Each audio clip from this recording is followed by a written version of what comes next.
হামতাবাস details করে মাথাটা খারাপ করে দিন। দেখো লাস্টবারের মতন ডিটেলস বলবো, যদি যাওয়ার ইচ্ছা থাকে তবেই তোমরা আবার আমাদের ফোন করবে। মাথাটা খারাপ করে দিলে একেবারে। এরকম ভাবে হয় নাকি? এরকম একটা ট্রিপ করা যায়? আমরা তো এরকম করিস না, এইরকম করে বলছিস কেন, ভালোবেসে বল। হ্যাঁ, তো আমরা যাচ্ছি 29 তারিখ হামতা পাসের উদ্দেশ্যে বেরোচ্ছি আমরা।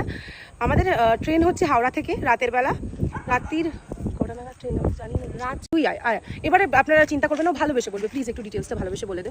ঠিক আছে, ভালোবেসে বলছি। তো হচ্ছে 29 তারিখ রাত 9:55 আমাদের ট্রেন হাওড়া থেকে। আমরা সবাই মিট করব হাওড়া স্টেশনে রাত 8টার সময়, মনে রাখবেন। তারপরে আমরা 31 তারিখ গিয়ে পৌঁছচ্ছি চণ্ডীগড় স্টেশনে। 30 তারিখটা পুরোটাই আমরা সকাল দিন ট্রেনে থাকবো, কোনো অসুবিধা হবে না। ট্রেনে আমরা এসিতে যাচ্ছি, তাই আশা করি আপনাদের কোনো সমস্যা হবে না।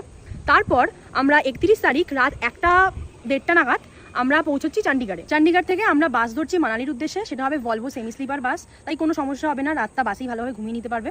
তারপর অ্যারাউন্ড সকাল 10টা নাগাদ আমরা পৌঁছচ্ছি মানালিতে। মানালি থেকে আমরা যাব আমাদের বেস ক্যাম্প অবধি, যেখানে গিয়ে আমরা আমাদের গাইডের সাথে মিট অ্যান্ড গ্রিট করবো। তারপর ওখান থেকে আমরা আমাদের ট্রেকিংয়ের স্টার্টিং পয়েন্টে যাবো, যেটা হচ্ছে জোবরা।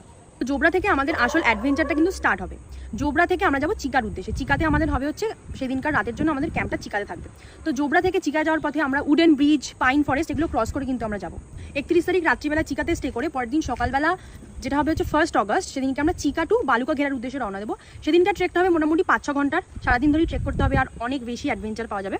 সেদিনকে আমরা থাকবো বালুকা ঘেরা ক্যাম্পে। বালুকা ঘেরাতে স্টে করার পর পরের দিন মানে 2 তারিখ 2 অগস্ট আমরা যাবো হচ্ছে হামতা পাস হয়ে শিয়াগুরু। শিয়াগুরুতে সেদিনকে রাত্রে আমরা ক্যাম্পে থাকবো। এই দিনটা হতে চলেছে আমাদের সবথেকে বড় দিন, সবথেকে বেশি ডিফিকাল্ট এবং সবথেকে বেশি অ্যাডভেঞ্চারাস। থাকবে পাহাড়, নদী এবং সাথে বরফ, যেটা মোস্ট এক্সাইটিং পার্ট। পরের দিন 3 অগস্ট আমরা শিয়াগুরু থেকে ট্রেক করে যাবো চত্রুতে।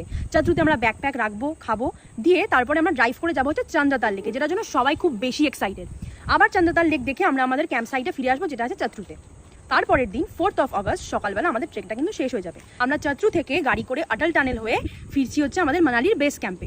মানালির বেস ক্যাম্প থেকে আবার যেরকম সেই এসেছিলাম আমরা মানালিতে, সেরকমই আমরা বাস ধরবো চণ্ডীগড়ে যাওয়ার। বাসে করে চণ্ডীগড় যাবো, চণ্ডীগড় থেকে আমরা ট্রেন ধরবো, এসি স্লিপার ট্রেন আছে, সেখান থেকে আমরা ট্রেনে করে ফিরে আসবো হাওড়ায়। 6 অগস্টে কিন্তু আমরা ফিরছি সকালবেলা, এটা মনে রাখবেন। তো ব্যাস এইটুকুই ছিল আমাদের ডিটেলস। বাকি খাওয়া দাওয়া নিয়ে আপনারা অনেকেই বলছিলেন, তো খাওয়া দাওয়া আমরা 30 তারিখ রাত থেকে ডিনার দিচ্ছি, 4 তারিখ সকালবেলা ব্রেকফাস্ট। তো ব্যাস এইটুকুই, দেখা হচ্ছে আপনাদের সাথে অ্যাডভেঞ্চারে। আর হাওড়াতে কিন্তু আমাদের মিটিং পয়েন্ট, এটা ভুলবেন না। বাই।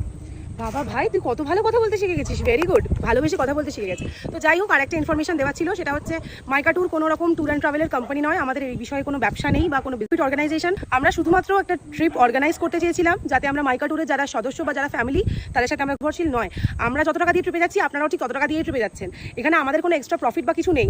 তো এইটা একটুখানি দেখবেন আর কি। ধন্যবাদ।